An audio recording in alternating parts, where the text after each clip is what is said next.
Vai krūts vēzi var ietekmēt bērnu dzimšanu vai otrādi bērnu neesamību, vai bērnu skaits ir svarīgs? Jā, reproduktīvie riska faktori pie krūtsvēža ir tādi vispār zināmi, pierādīti riska faktori, un tā ir taisnība, ka jo sieviete ir vairāk dzemdības bijušas, jo ilgāk sieviete ir barojusi ar krūti bērnus, jo šis risks ir nedaudz mazāks. Bet jāsaprot to, ka katram šim faktoram ir kaut kāda neliela nozīme, un ka tikai visam tā kombinējoties kopā, ir tas rezultāts. Jā, un vēl tāds jautājums par vēzi grudniecības laikā, vai ārstēšana ietekmē bērnu? Tā ir ļoti sarežģīta situācija. Paldies Dievam, tas nenotiek tik bieži, bet tas notiek.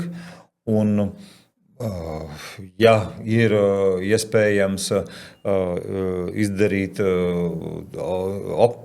tikai ar operāciju ārstēt, tad tur tāda narkozes ietekme mēs pašreiz nedomājam, kad uz bērnu būtu kaut kāda ļoti nozīmīga. Ja ir tādas situācijas, kad grūtniecības laikā ir nepieciešams dot ķīmijterapiju, protams,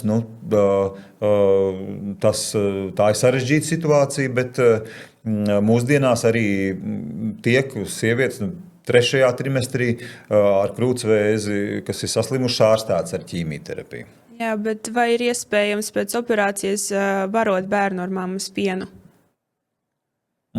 Tad ir jāsaprot tā pēc krūtsvēža operācijas. Jā. Tas ir tā, jo